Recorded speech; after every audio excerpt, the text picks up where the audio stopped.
What's up, fellow gamers? Phreak here. I'm the design lead of Summoner's Rift Team's live pod, and I'm here to talk to you about patch 15.16. Let's get into it. We're going to first talk about how patch 15.15 went overall. This is an abridged list of what I thought were the interesting changes from the last couple of patches. So, Rek'Sai, I thought was pretty successful, aside from the power level. It succeeded in driving a lot of new players to Rek'Sai. The remaining Rek'Sai player base seemed to still be there. So, the read, for example, for numbers was on day one, it had like triple the play rate of before. By the end of the first week or so, it was still like double the games per day. And about at that point in time, at measuring about 1 week of games, it went from something like 25. I'm rounding a little bit here, but it basically went from like about 25% of Rek'Sai players were Rek'Sai experts, which is like pretty normal for a champion, by the way. It's like roughly the player base share. So when someone says, oh, well, X champion with a low pick rate is only mains, Rek'Sai, for example, before this patch went live, had the exact same share of mains as the average League of Legends champion, which is about a quarter are in the like skill level we tend to balance for, roughly. That went down to around, it went from like 27 to like 22% over the first like 6 days of the patch. But it meant that like with a play rate that like more than doubled, even Rek'Sai experts either played more Rek'Sai or came back to the champion. And of course, there was a flood. Like the lower skill the bracket was, the lower mastery the bracket was, the more it inflated, right? So yes, there were newer Rek'Sai players coming in. More than experienced Rek'Sai players played more or came back or whatever. Ultimately, did our best to account for that and are looking for some follow-up Rek'Sai buffs next patch because, again, actually factually a bit weak and we have room to buffer, and so we're going to do that. Allow me not much to say. We undershot on power. We were just sort of wrong on our estimation here. Where Rek'Sai was like probably roughly balanced, but we could give her some extra power anyway because she was so underplayed that was going to be reasonable. Alawi honestly actually retains a pretty decent player base when moderately powerful and was simply weak by about 1%. And so we wanted to buffer by 1%. We, of course, missed on that. Current measurements is she's down about 0.5% compared to last patch, so we still have room to make that good and then still add the 1%. So going to be following up here in this one. Kled, of course, had his one patch of follow-up here.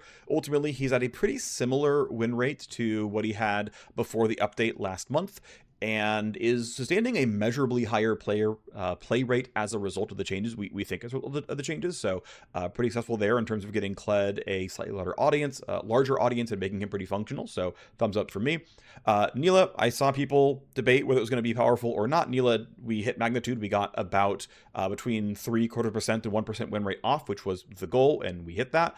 We also successfully nudged her power curve slightly more towards being decent early game. I think Neela should have even odds at fighting in the first few levels of the game. I understand she gets bonus XP later on and has to basically rely on a level lead to be useful. I think that's totally fine. We can have that be part of the power budget, but moving her to have some more agency in lane, off of some simple balance changes. We got the win rate goals we wanted. We got some adjustments to power curve that we wanted. I'm going to take a quick aside here and talk about power curves pretty briefly. The goal is by no means to flatten all the champions. Kaele's going to be a scaling champion, and in fact, some of the goals with Rek'Sai is to push her back towards being an early game champion. I think some of the stuff I did to try to flatten around went too far, and that's my bad there. But it's like, some champs, it is correct for them to have a certain power curve because either their kit natively isn't good early or late game, or an explicit goal of like the fantasy of the champion or whatever. But there's some cases where it is a mismatch. For example, I actually think it is correct if Neela is flat to maybe negative scaling, just because it's hard to be a melee champion on slightly higher than do a lane of XP in a late game team fight when you don't have that going on, have to build crit items, whatnot. It's like, it makes more sense that she's actually probably a good lane bully. I think that probably makes a champion feel better to play overall. That is a bet I am making as someone who plays Neela occasionally. Obviously, I could be wrong in that one, but so sometimes we are moving power curves because like, oh, I think this current curve is wrong and we should go the other way and incrementally get there. In some cases, it's fine as it is. In some cases, so just sort of want to bring it up that the goal is not to flatten all the champions by no means, but there are some times where we want to go the other way, and that means, well, they've got to get past the midpoint at some point. That's kind of all there. Let's move forward. Quinn, random one. I noticed we hit win rate magnitude and managed to have no change in play rate, so pretty cool there that Quinn players are still playing the champ as much as they were before. Master Yi, Crit is still a little bit weaker win rate wise than on Hit Ye, but it's remained for the last couple of months, including with the most recent changes where we buffed Bracken and Kraken and Bork, and then like buffed the AD ratio and nerfed other things. Master Yi is still about 1.5% win rate between Crit and on Hit. So again, I'm not saying it's his best build, but it is clearly there as a reasonably viable option. And so I'm glad that sort of the nudges we took over the last several months managed to get us to this state here, which is decent. We still hit win rate goals otherwise, so, you know, cool. Pretty positive up there. I don't really want Crit to be as good as on Hit. I don't think it's ever really been the goal, but within 1.5% is, I think, roughly appropriate here. Maybe within 1% is appropriate, but we're pretty close, so I think that's generally pretty good, that it's a decent enough viable alt build for you to play Crit if you want to. Final one that I wanted to bring up here is Belweth, because they weren't all hits necessarily. Belweth we did not hit Magnitude on. We gave her some power in her passive, took away some PvP damage from her Q and whatnot. Ultimately, her win rate remained relatively flat across time, across patches rather. But at the end of the day, even though Belveth, by the numbers, is one of the strongest junglers in the game by mastered win rate, she doesn't really have a very big play rate or player base, and not much banner either, because she's not in many games. And so even though she's probably still like mathematically OP or statistically OP, we're leaving it for now. This does mean that if you're getting, you know, wrecked by high elo Belveths who have the champion mastered, that's going to keep happening to you. But she's also like not a big fixture of the meta, so, you know, game to game variance kind of useful there. Next thing up, I'm going to talk about how behavioral systems updates went in the last 2 weeks. We did I say we, I was not part of this, but we as a team, right, we win and fail as a team. We made some configuration changes and some backend updates that basically doubled our overall reach. This is... we'd have to double check. No, hold on. So I'm not part of the team that double checked how if accuracy has changed at all. So I couldn't tell you for certain. I'm pretty confident it did not go down. But again, I'm not like personally responsible for knowing if that's true or not. But we basically managed to make some updates that doubled our overall detection rate. It's not like, oh, every single bucket of like things that we detect has doubled, but our like number of actionable events has gone up twofold. So great. We are acting on more players now. Good stuff for the team that managed to make that one happen. We might have some new detections ready to go tomorrow. This is going to be these two things kind of pulled together. Normally in the middle of the previous week is when I will start going through a bunch of replays and making script updates to make sure that detections that I've put in are high quality and we can act on things that we're seeing. And they're getting incrementally, improved every patch. But because of jumping in and fixing the Rumble Sim stuff, I'm very behind on that work. Some of the stuff is not as updated as it like could or should have been between patches. But I believe, based on how we can configure stuff, like basically, right, we detect things and then we have a different configuration for how we act on them. Some of the stuff that I've built is good enough where as long as we can tweak our like configuration stuff on the back end, we will have some actionable stuff. We can start delivering punishments to players. So some of the stuff that I've been building, we might be able to figure out a way to act on some of it, because we have a pretty high bar for true positives. Like we're pretty reticent to allow a decent number of false positives, and so anytime it's like, oh darn, we're only like 90% accurate, not good enough, find a way to cut this down or whatever. So I believe we can make some choices on our end that allows us to start acting on some of the stuff we're pulling in, even if like the whole stuff coming in isn't quite there. We can like dig out part of it and be like, we can act on this stuff and have some more stuff coming in. So I'll have to figure out that out either tomorrow or next week or something. Otherwise, there's not any big new updates on the BeSys space overall. A lot of the projects that are working on are longer term. They're still several weeks or months out, but I don't want to overhype stuff, but I think the stuff that the people who aren't me are working on are really positive and really good, and I think it will like measurably improve your experience playing the game when the stuff comes out. Again, I'm not trying to overhype, but just like, I really believe in what the team is doing. I really believe what the people are doing. I think there's some cool stuff. Again, it's not coming out in 2 weeks. I'm not trying to tell you it is, but stuff that is being worked on by the people who are doing this stuff, I think is really positive here. There's one other thing I could bring up that I worked on this week, and I'm trying to think if it's worth it, like worth spending time to talk about. Basically, there's another configuration thing that I was working on off and on over the last several, roughly like a month and a half actually, off and on because it's not only my work. And we're getting pretty close to being able to meaningfully update some other actioning that should have a really measurable impact. Actually, it's one of the if not the most common like detection sphere, I guess, and I think we can have a really meaningful improvement in terms of protecting players and properly warning players at the right time to make them improve their behavior. So there's a good chance we have something like really meaty coming in relatively soon, sometime this month, I hope. Okay, that's BeSys stuff. I know I'm being really vague, but that just is what it is. I don't really want to share too many like under the surface details, let people work around stuff. So anyway, hope that was useful. If it wasn't, I'm sorry. Let's move on to the gameplay patch itself. So the story of this patch are basically two things. One, a lot of time was spent figuring out the Rumble and Singed fixes. So there's some script fixes in the current state of the engineering fix. Basically, if you want to, by the way, get more details on this, I have another video. It's the most recent one before this one on the channel. If you want to go watch the deep dive into what was going on there, feel free to watch that. Ultimately, Rumble and Singed are way worse on red side, and that's going to be fixed at least partially next patch. The engineering version of the solve, they have a really good candidate for what they want to do. I don't know when that's going to happen, but my understanding from talking with one of the engineers who's working on that project is it's going in relatively soon. Maybe the patch after this one, maybe in 0.17. I'm not 100% certain, but again, I'm not an engineer. I'm not on the team who's doing the fixes exactly, but seems like that's going well, and there's going to be an engineering fix relatively soon. So for now, we have the papered over script fix, and that'll be in, and it should see a pretty meaningful impact to how Rumble and Singed perform.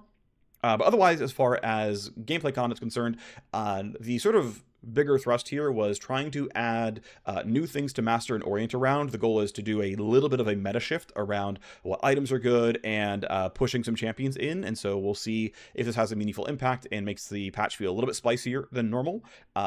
We are generally going to be trying to move in this direction a bit more. I don't have a bullet point for it, but one thing I wanted to talk about, and this has been, I bring it up every once in a while over the last 2 years, is, right, we are the live pod. We are not the balanced team. I understand the game feels pretty well balanced, and I'm happy about that. A lot of what I'd been spending my time on is making sure the game balance was good. And the game balance is pretty good. Again, it's not perfect, of course not, but like the game is in a pretty balanced state. But right, we're the shepherds of the live game League of Legends. If the game feels stale, there's nothing new to uncover, there's nothing interesting to play around, that is explicitly what the live pod is for. Now, again, as I mentioned, a lot of my time, for example, is being spent on behavioral systems, and so we don't have as many resources on live as we would like to have normally, but it's a stack of priorities, and I agree personally that BeSys is really, really important stuff, and I'm happy working there. But yeah, it is true that we have not had the kind of throughput that we would probably like to have to make the game exciting patch over patch. So we're trying to spend what time we have from the live space to try to inject some spiciness and try to move the game around. We're going to continue to do that patch over patch, and I don't know what's going to be in for 0.17, but the goal is going to be hopefully to continue to do interesting things every patch and actually have something be like, oh, that's cool, I want to try that.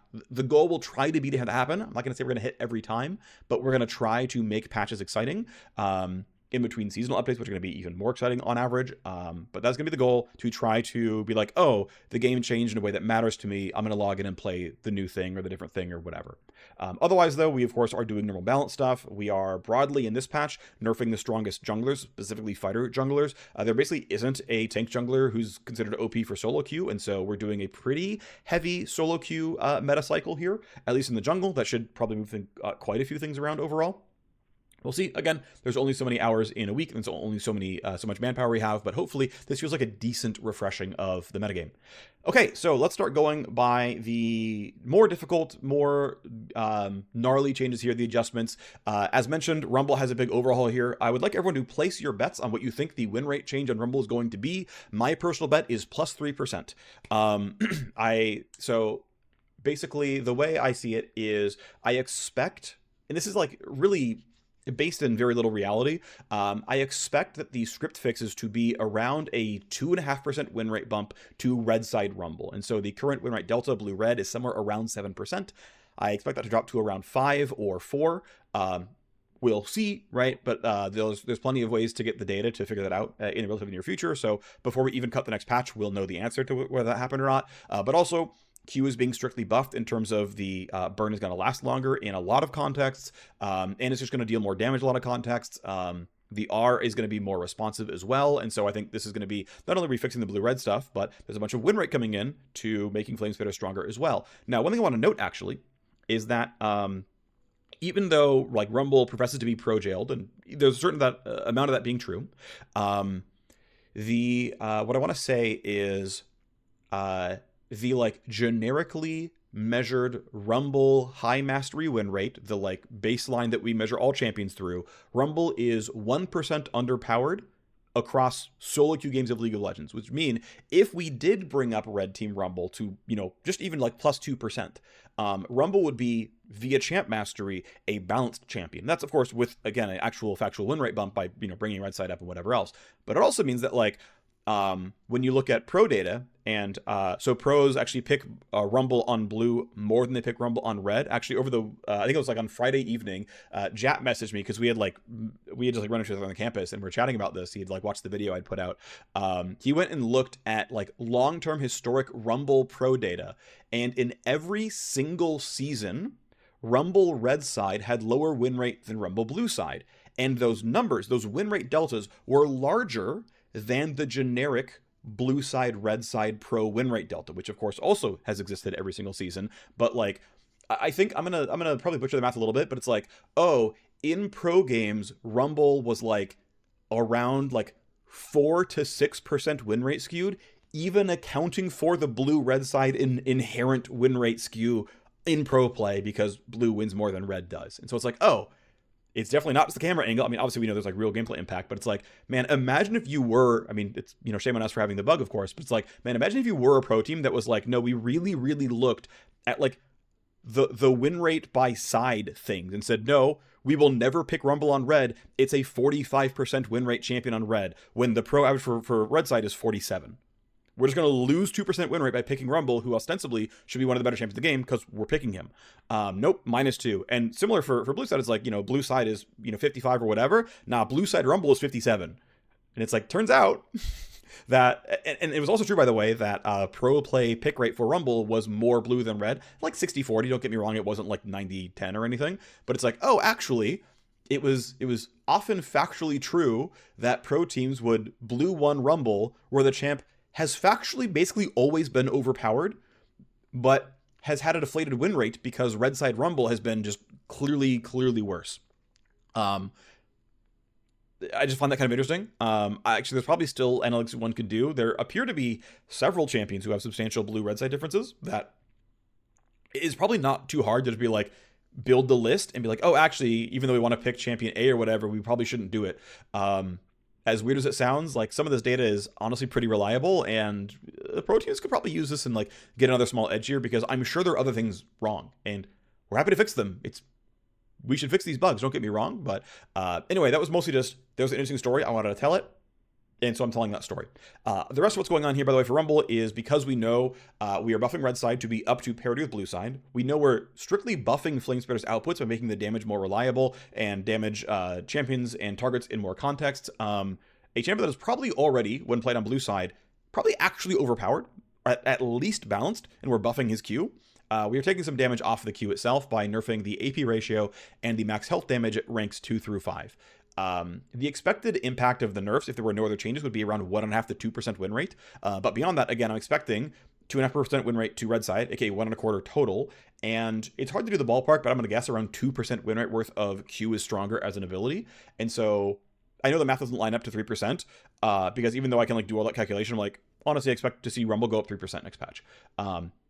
Place your bets. I'm curious what you all think it's going to be. As Rumble's like current win rate is like 47. There's a lot of room to go, but yeah, if we see it go up by a lot, this champ is almost certainly shattered. Anyway, let's move on. So next one, relatively spicier change. I want to be honest, I think this is probably not enough of a buff to Morgana. The goal was certainly a buff, but I really believe in the adjustment direction, and then the numbers may just be off and we have to revisit these. But the goal was basically to take to rebalance Morgana around, instead of doing 2.7x damage when a champion is at 1 HP, to deal double damage when they're at 1 HP, and then rebalance the numbers around that. The idea being that this was meant to be like slightly an elo skew solution, and also make her better in self-sufficient roles where Morgana has typically felt like not a good champion in mid and jungle, even if the win rates are like fine. Doesn't seem like she's a good champion, and I usually feel that whenever a champion's win rate looks okay, but players don't think they're very good, it's usually the case of being very, very poorly self-reliant, where it's like, I am playing Brand Mid, and Brand Mid actually wins a decent number of games. Brand Mid feels useless when Yone decides to press Q3. It's like, what are you going to do about this? Wait a second before you can finally stun him because of how long cast times take, and he can dodge you or whatever and be like, oh, you finally lit me on fire. I guess I'll press E2 and not care about you stunning me. Oh, you didn't land W? No way. And it's like, yeah, what does Brand do about that? Nothing is the answer. He does nothing about that. He can't. He can't. And so it's like, there's a lot of champions where they're just not self-reliant, and so they just don't feel good in solo roles. And so part of the goal here was like, look, this is not a huge sea change, don't get me wrong, but it's like, hey, unless you're already low, aka you have an 80 carry deal of damage for you, Morgana W hella sucks because it does very, very little damage. You have to max it first for wave clear, and so what, your rank 1 Q is going to get them low enough to kill them with W? How? They're not rooted for very long. They're behind minions, and you've got to use your W on minions themselves. And by the way, good luck getting the minions low when they take very little damage when they're already full HP. And so the goal here is to be like, look, let's reshape this to make the early ticks of W feel better and factually do more, higher base damage, higher rank up damage, higher AP ratio, so that a full, W is like actually pretty good and decent. My initial pitch was actually bringing it down to 1.5x at low, but that's like such a small difference in damage that I was rightly given the feedback of like, if it's going to be that low, don't have it at all. I'm like, okay, having some synergy here with like the rest of your kit is kind of cool. So I was like, okay, we'll go to 2x. I don't know why I wrote 2.2. This is a mistake. Sorry about that. That's a typo. It goes to 2x damage. And so what this means factually is, right, early ticks of W or against, healthy targets is going to do more damage, full stop. And against low health targets, they're going to do less damage. Now, again, the break-even point here is around like 2/3 max HP, which sounds kind of high when the goal is a buff here. Again, we may have completely missed on win rate magnitude here. And if that's the case, we will buff her in 0.17. You have my word. We want to give Morgana win rate in all 3 of her primary roles. And if she doesn't get it this patch, we will give it to her next patch. But I really believe in the direction of making her a bit more self-reliant and letting her W actually be useful out of the box and wearing people down, whatever else. To belabor the point a little bit longer, you cannot get the low health W damage without them losing health in the first place, which means the upfront damage on W does mean more in the sense that the damage you deal from W feeds back into itself as like self-reinforcing feedback to actually clear the wave and get stuff done. And so the hope here is that Morgana gains win rate. We are hoping for around 1% of win rate. If we don't get it, we will buff her again next patch, and we will move on from there. Next one is another role reshape here. I guess, well, of the patch, the first role reshape. It is pushing Viego back into lane viability. Now, as it stands currently, Viego is roughly a 50% win rate mid laner. Despite that fact, no one thinks Viego is very good there. He doesn't get very much play there, and so here's a fairly large shift in power that will almost certainly create a lot of solo lane Viego play. I think he will be one of the better mid laners. I think he will clearly have an impact in the game, and people will play it quite a bit. At the same time, Viego jungle is currently OP. He is the most picked jungler in the game. He has plenty of win rate. He is stronger than he needs to be Viego jungle, and so he needs to take a bit of a knee here.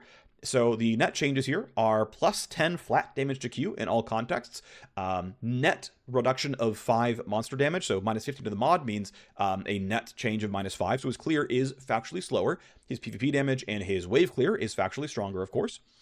The crit multi is going from up to double damage based on crit chance to up to 1.75x damage based on crit chance. Now, his core build is like Trinity Force and then crit, so you don't even feel this until partway through item 2 when you start building your collector. So it's going to take a while for this to really matter, but this is a very, very light nudge, slightly towards fighter Viego being a little bit stronger. Viego already currently gets a little bit of pro play as it stands right now. even with his like current builds. But if we can get a little bit more Viego and Pro, that's kind of a cool thing. It's a cool archetype of champion to play. We don't see a lot of selfish carry junglers. They're mostly fighters with utility. They're good at dueling, but they're really good at just starting team fights. And so moving towards a champion who's less about having good team fight starting and more about being the selfish carry is cool for pro meta excitement. And usually this champion is more pro skewed when he's less about crit builds. Now, I expect the solo queue build to still be crit, but it also means that like the net power of a fighter build relative to crit build goes up here. Might see some more pro play as a result. Adjustments to all three forms of the Q healing. The PvP and player versus minion heal is going up. The player versus monster heal is going down. It's the second jungle nerf. That said, Viego doesn't run out of health in the jungle, so who cares? And the final change is an attack speed growth nerf. This is to primarily hit win rate magnitude. Since this barely means anything, this is honestly probably power positive to Viego jungle. And realistically, this might be power positive as well, although clear speed, of course, really does matter to a jungler. AS growth will do something to his like mid to late jungle clears. So the goal is, again, about -1 on Viego jungle. The goal is +1 or so on Viego in lane. That should make him relatively balanced in jungle and a pretty viable like solo lane option. We should see him get played some. Warwick is a power adjustment to try to make him weaker in top lane and net win rate neutral in the jungle. Warwick's jungle win rate looks really good, but much like champions like Nami or Sona or Janna or Milio, this champion is very easy to play. I bring them up because I've seen people complain about some of the enchanter supports. It's like, there are some champions who are easy to play, and so their win rate should be 51, 52%, even in moderately high elos. Just facts. So Warwick, even though his run rates look very good in jungle, is a factually easy to play jungler. That's going to be the case. Otherwise, the champion is just bad. If you like, it's just true. And then, of course, Warwick in top lane actually is accounting for ease of play overpowered. And I think he's also pretty frustrating champ to play against. I think there's a case you could totally make for Warwick should have a deflated win rate in top lane, just so that Broken Blade won't pick him ever again, but also so that the experience of top lane can be, you know, on average nicer. That said, variety is still very good. Like, variety is a net good in and of itself, and so I'm not going to put my full weight behind that argument. It's just one that could be made that I think is not unreasonable. So the goal here is to retain his damage at very, very similar numbers overall, but lower his healing where he actually needs it. I think Warwick healing going with the Q is pretty cool. It costs mana. It has, you know, appropriate sort of pricing to, you know, make you have to make some choices around that and whatnot. But when you're playing Warwick in top lane, if they can't one-shot you from half health he can just right-click a minion and heal a lot of health every single right-click. And that gameplay can get kind of wonky. And so there's, you know, a certain amount of sustain that makes the game feel good, a certain amount of sustain that you need for champions to feel like they can interact and like lick their wounds, and a certain amount of sustain where it feels like interacting is futile and you just need to hide because why bother ever doing anything? And you know, striking that balance can be tough, right? Especially when you have champion kits and base stats and items and runes. There's a lot that kind of adds together, and so you want to hit the right numbers. I'm not going to say that every champ has the right number everywhere. Warwick, to me, still feels too high in his resourceless healing in lane, compared to, say, like an Aatrox passive, where he wants to use it on the cannon. Now it's on cooldown. You can do stuff about him. Warwick just right-clicks the minion every single time and moves towards half HP. So meant to be power negative in top lane, meant to be power neutral in the jungle. Of course, that's going to be the goal to hit that. Varus is getting some adjustments. Varus is the one pro play directed nerf this patch. He crosses our pro play threshold of banned in over 3/4 of games, and so we will make changes to Varus. 3/4 of the games where Varus is actually played is lethality, and so we are nerfing lethality Varus and buffing on hit Varus to try to make good. One thing to note is that even for solo queue lethality Varus players, a large portion of them are QW max, even though QE max is better. And so one way to help bridge the gap between solo queue lethality Varus win rate and pro play lethality Varus win rate, where they're smart enough to QE max, is by nerfing the E rank up and buffing the W rank up. This directly is something that actually the average solo queue Varus will potentially gain win rate on. Not necessarily, but relative to pros they will, because pros aren't getting anything in this W until level 14, whereas your solo queue Varus get this at level 8 and doesn't get this until level 14. Now they still get 10 flat damage off of Q, they still get 10% AD ratio off of E. Those are clearly very real and they totally matter, but it is some make good there to make those closer. On the other side, lethality Varus, on-hit Varus doesn't care that much about the E-AD ratio. Again, doesn't max it until level 14. Loses 10 damage on Q, but before too long gets the 0 to 8 damage every single auto attack on W, which should feel pretty solid here. We are trying pretty hard to nerf primarily early games, right? 10 flat damage on Q. E-AD ratio matters even at level 1 here. We didn't bump rank 1 W, for example, to not make him just a better auto attack trader. So the goal is to get him out of pro play, not out of pro play, to get him out of like the pro Oracle threshold to, open up some space, but retain power where we can toward the, relatively common solo queue build. It's about 50-50 in solo queue for on-hit versus lethality Varus. Final adjustment here is Baron Nashor. This was my fault for missing it in the previous patch. Baron in his script, in technically a buff called Resistant Skin.Lua. Baron's the only champion or unit in the game that has this. I couldn't tell you why it's not on his own character script, but I didn't refactor that. But yeah, he had some health regen snuck into his one of his buffs, which I just forgot to look for. And so he had scaling per minute health per 5. That has now been ripped out so that Baron no longer actually regens health. Making good on health regen and the health regen growth by giving him 300 flat HP and another 10 HP per minute. So that in about 30 seconds, it's kind of the same math, but if your fights were faster than that, he's tankier. If your fights were slower than that, he's less tanky because he's not getting the regen, but roughly keeps good. All right, we have 2 pages of direct buffs. The big headline here to me is Experimental X-Plate. We're buffing it by 5% move speed and 20% attack speed during overdrive.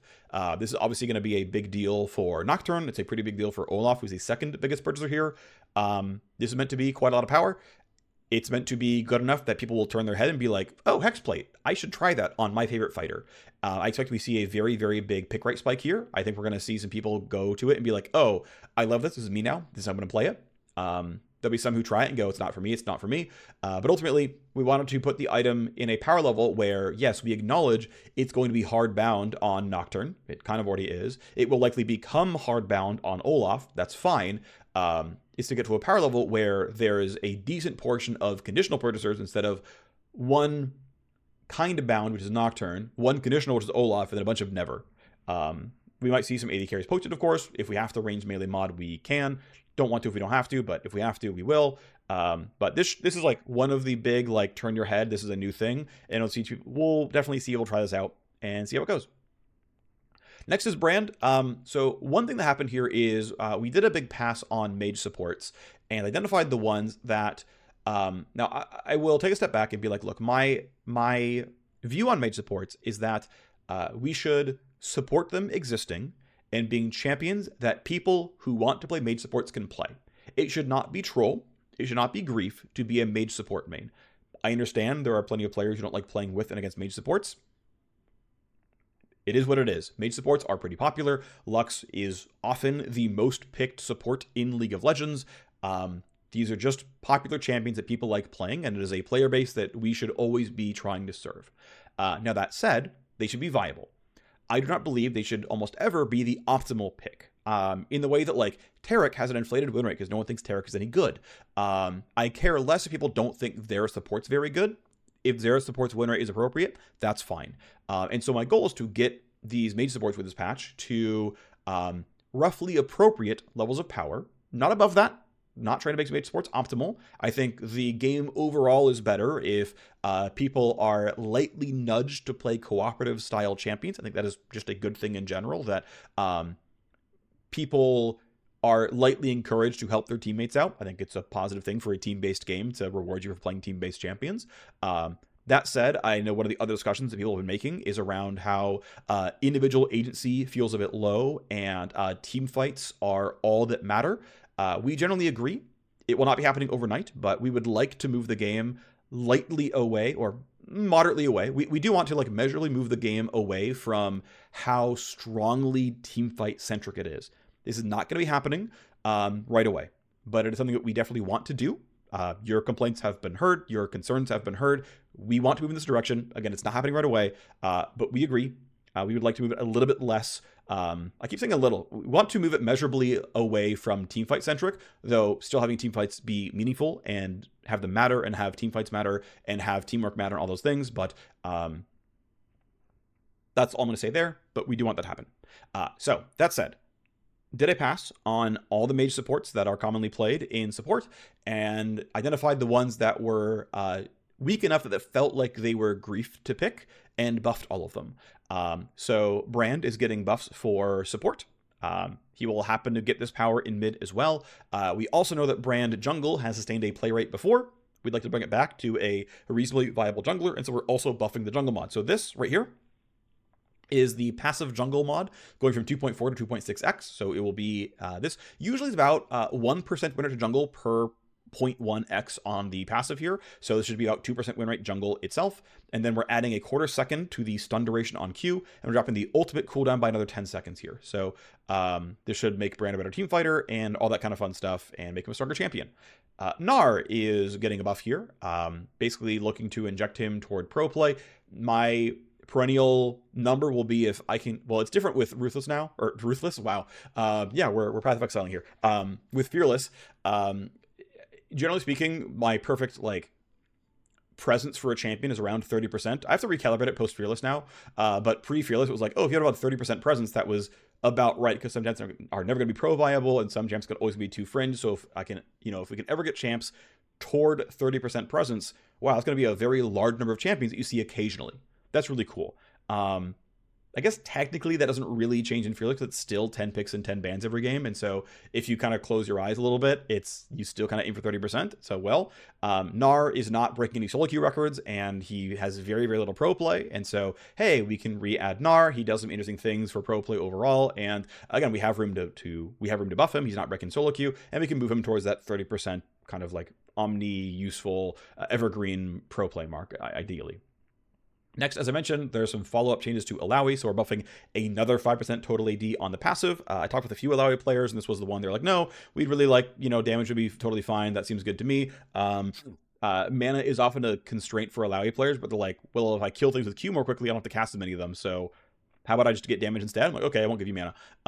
Even though I know it's been a complaint for Alawi players. The other is a buff to her passive spawning cooldown. This is...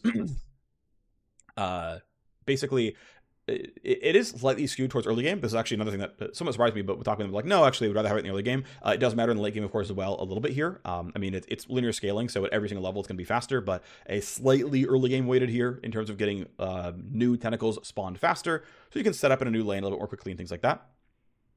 Buffing Callista. Now, it's worth noting that when Blade of the Ruined King and Kraken Slayer were buffed last patch, Callista gained almost a full % of win rate.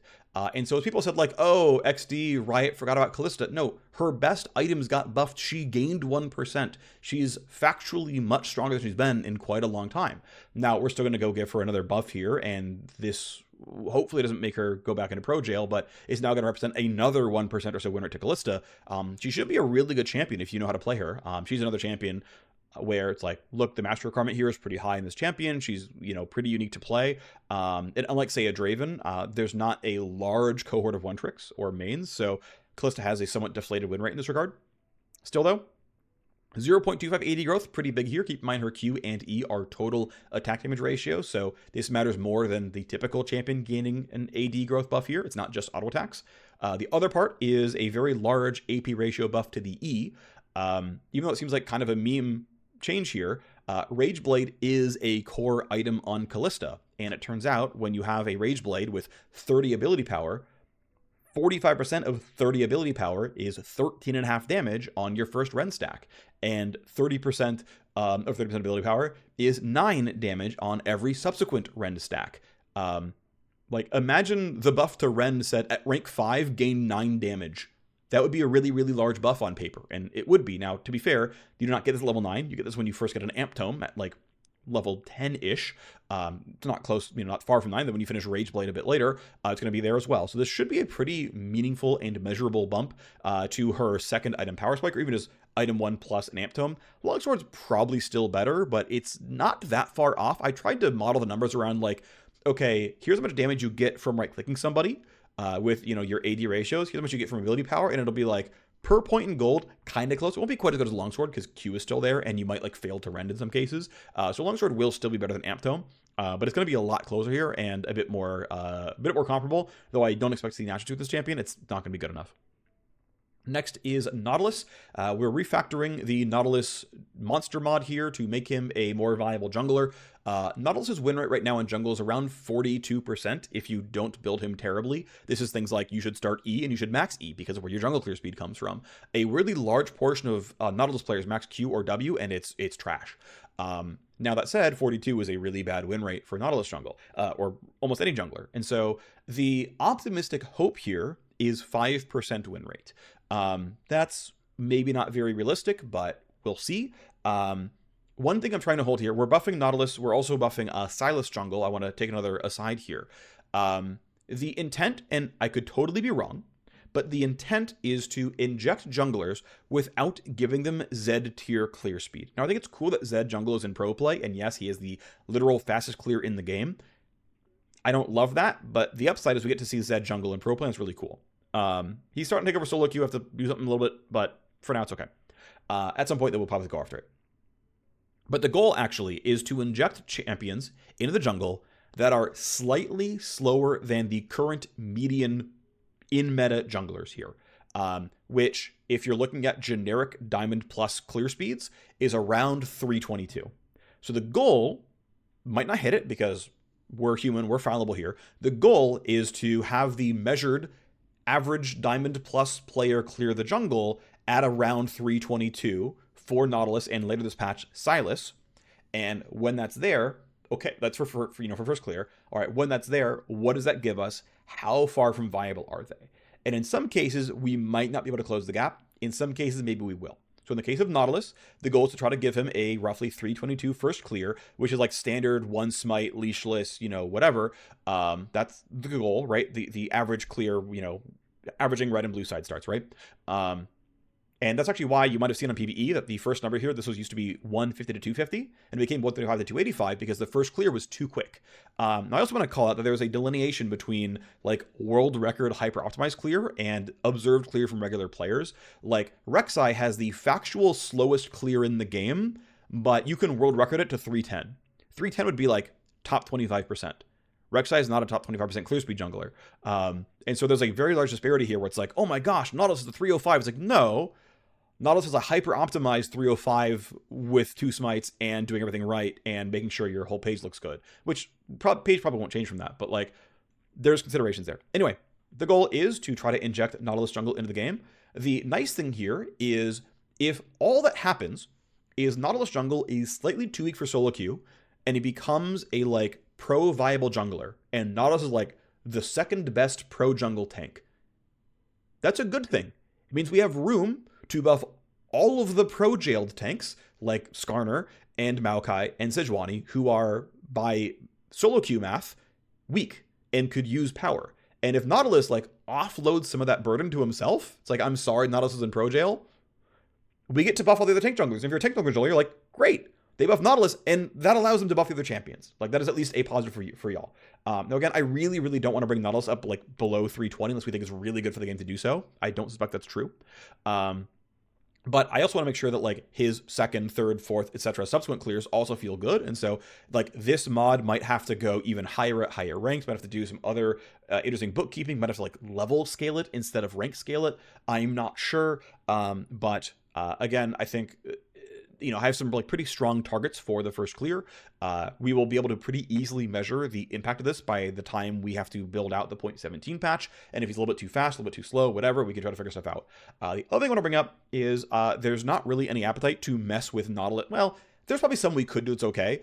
We don't want to mess with current support Nautilus, who's actually a very popular champion. I don't expect to do like a bunch of weird changes to make him a better duelist just to like woo some jungle players, unless it's like really clearly his entire player base is jungle now. I think that is a very unlikely call to make, but probably not. Next one is a simple buff to Qiyana.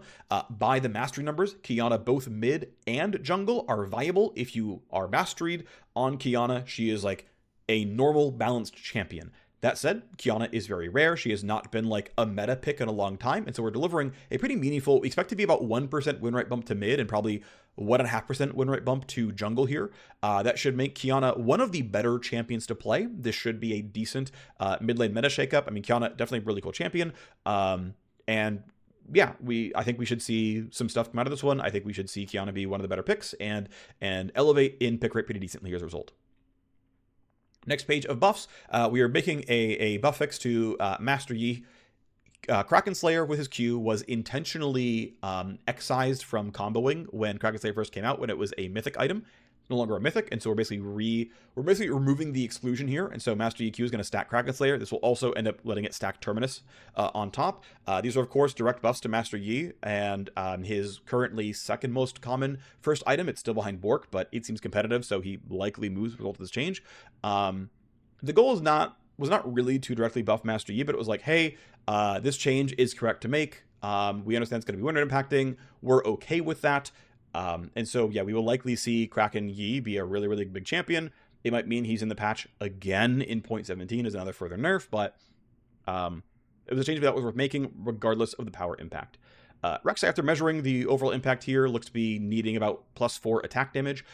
Keep in mind that Q is a total AD ratio, and so compared to someone like Lee Sin, where 3 AD is 1% win rate, this affects basic attacks and Q, which is the AoE as well as single target, which gets amped by total AD on top.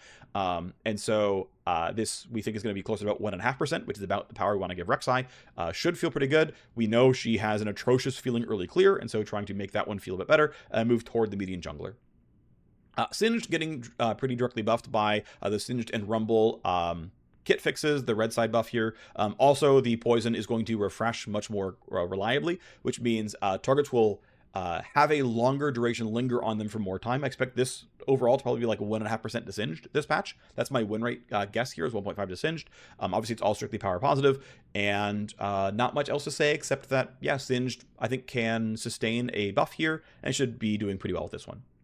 Scion we are buffing does not look very good in solo queue, and especially AD Scion builds, and players have realized that Bruiser AD is really good. There are some really good Bruiser AD items like Overlord's Bloodmail and Titanic. Those are always going to be more performant than lethality. It's just never going to be close. And so usually, though, greedy offensive builds will tend to be bought on champs who are doing well. And so if we don't see higher win rates for AD Scion than Tank Scion, it means that that build is really, really bad. And so we are making some buffs to Scion because all builds can use some win rate, but AD Scion is, we think, deserving a little bit more. And so these are all buffs we expect to be slightly skewed toward AD Scion. So the first is we are buffing the Shred on his E by another 5% armor shred. That will matter the more physical damage you deal. Unsurprisingly, going to probably affect AD Scion a bit more. We are reverting the passive decay nerf from a while back. That's going to make basically so Scion will live in his passive form for longer. AD Scion will tend to die more often and tend to have more damaging punches, and so a stronger passive will be AD Scion skewed lightly. And then this is really, really minor. This basically means nothing, but we're buffing the R bonus attack damage ratio from 0.2 to 0.4 based on how far you travel. His ability is entirely base damage, and the AD ratio is pretty fake, but it's there to signal like, no, look, really, we're buffing AD Scion, and it's just there. It should be, it'll exist, but this is pretty small overall. We are roughing Silas Jungle, much like with Nautilus, we're roughing him in. A 50% more damage when it hits monsters on the passive is a pretty big deal. He's been doing really well on our Eternal playtests with Silas in them. I am a little afraid this is an overbuff. My target here was 3% win rate. The read coming out of gameplay analysis was 2.25% win rate. I am very scared. I think this might be well over that. I guess we'll see, but I'm a little afraid of this one. I think he's going to be a really, really popular pick, though, and you're going to see him in a lot of your games. I expect this ban rate to skyrocket. I think he'll be a pretty good champion, and he's going to get played a lot. Hopefully, he's not too OP. We'll see what happens, but yeah, we're buffing Silas Jungle. Zyra, another champion, where we thought that she could use power for her support.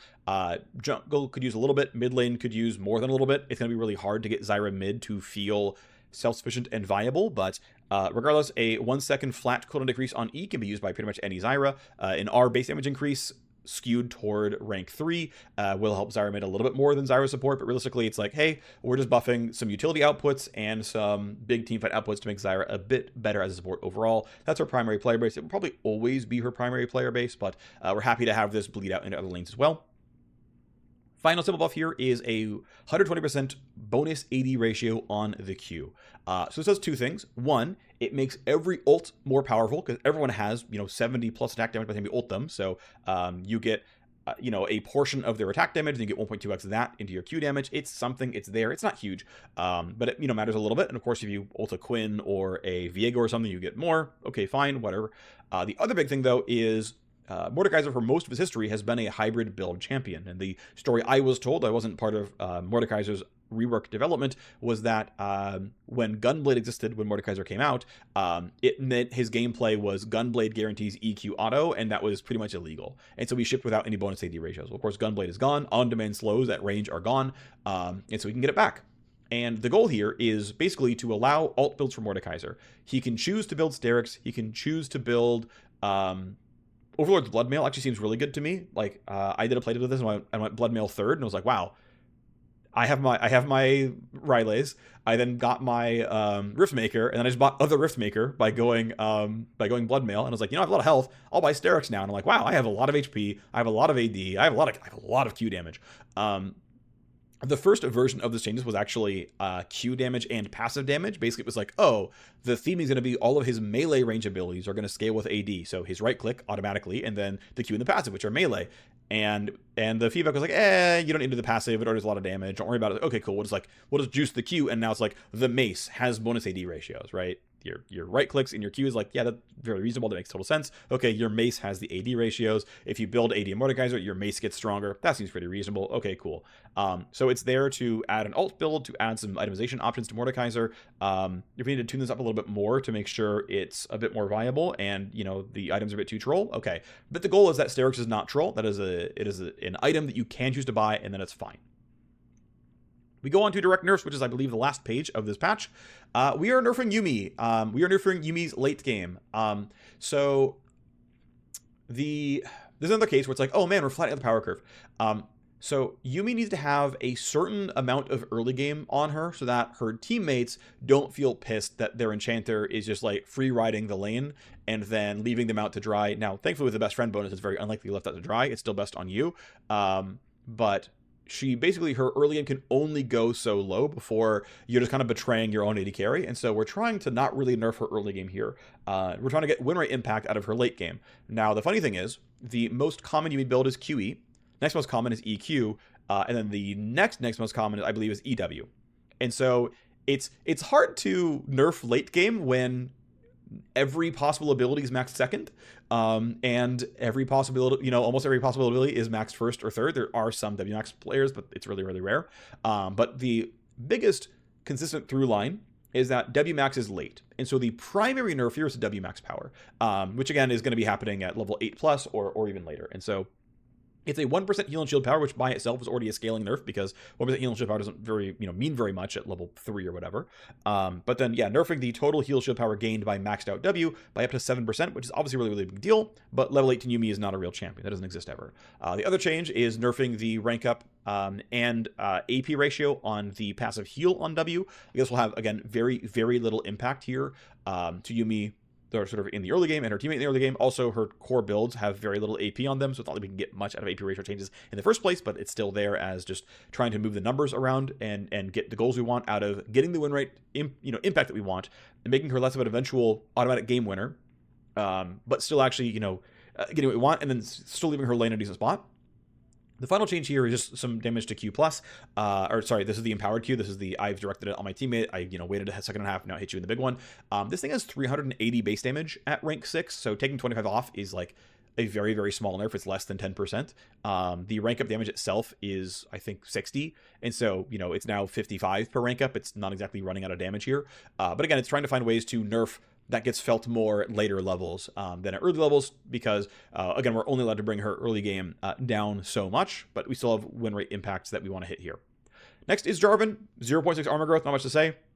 If we can hit armor growth, we will. We get about, 2 to 4 champs per patch. We nerf armor growth, and we slowly move towards, getting lethality not to be bad. If we ever want to, spend the time, be like, look, we really want to go and just audit all 170 champions and bring all the armors down and just do it, we could, but it means, actually going and building that out and doing that work and validating it and everything. Or we can just, incrementally make improvements, which I think is positive, and we keep going that direction. Jarvan just has room for a win rate nerf, so here we go.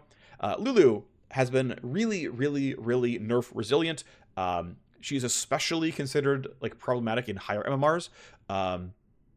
Where the ban rate and pick rate are a lot higher, even though the win rates are not absurd in any of these elo brackets. But ultimately, early game nerfs will tend to be felt by higher elo players. So we nerf the E cooldown by 2 seconds until you reach rank 5, and a 10 flat reduction off the E damage and shield. Also a 5% AP ratio for the shield, which is negligible, but there. So that should be a really, really feelable early gamer for the champion, and hopefully Lulu can finally stop eating all the ban rate and support. Nocturne, we're also doing some armor growth here, minus 0.5. We also know that because we're buffing Hexplate and that Nocturne is hardbound to the item, we wanted to swing harder than normal. We still want to nerf Nocturne by about 1% win rate, but Hexplate is getting a really, really large buff, and so we're nerfing the armor growth for about 1%, but we're also nerfing 5 AD on the buff of Q, which has an impact. It'll slow his clear speed, like it'll do plenty of things, but trying to compensate for the fact that he's getting a lot of damage and stickiness with Hexplate. Rel, the nerf's last patch, had basically no impact at all, so we're nerfing the shield again by 2% of her max HP. This is a much bigger nerf in terms of true numbers compared to on live. We'll see if it does anything. Rel doesn't seem to really care about her durability, but it has to mean something, because you do eventually get whittled down. Like, the shield is not 0 power, so just trying again. Her damage times are already quite low. We've already nerfed a lot of the CC durations. We can go for cooldowns next if we have to, but for now, that's where we are. Shaco is losing 5% AD ratio on his passive and his Q, and he's getting his Q cooldown nerf by 1 second as well. Shaco's ban rate is at historic highs for the last year or so, and so it's like, well, even though AD Shaco doesn't look super strong on paper, he is hitting basically ban rate, like solo Q ban rate thresholds, and his most common builds where his ban rate is high is AD Shaco. And look, there's some portion of players that will just never stop banning Shaco, but like, we have the data of what it was a year ago, and it's like measurably higher. It was in the 30s, now it's in the high 40s, and it's like, okay, we're going to revert our last buffs here and try to bring it back down. Anytime there's a really high ban rate on a champion, it hurts the mains of that champion, because you can't play Pivot Champion anymore. And so even though Shaco, at least AD Shaco, is probably actually like factually weak, you can at least play the champion if the ban rate's not that high. So that's the changes there. Trundle is pretty certainly overperformant in the jungle. He's also one of the big pro play champions, so he's kind of doing too well at all elos of play, all levels of play, so it's pretty kind of slam dunk. Like, yeah, it's a pretty obvious nerf here. Another fighter jungle we can nerf, so we're nerfing the W rank up by 5% per rank. This is going to have more impact, we think, in jungle than top. Also nerf the cooldown by 2 seconds, which we think is going to have more impact in jungle than top as well. And so this should put Trundle jungle into a more balanced state overall, without quite taking over the metagame, and have less impact overall on Trundle top. Finally, Xin Zhao actually has relatively normal armor at this point for our current goals for putting the roster. Minus 20 health. Pretty simple change there. Minus 5 damage per hit of Q is going to, basically be a mix of minus damage and minus durability. A simple jungle nerf there, not much else to say. That's going to do it. Thanks for watching. I'll see you next time. Bye-bye.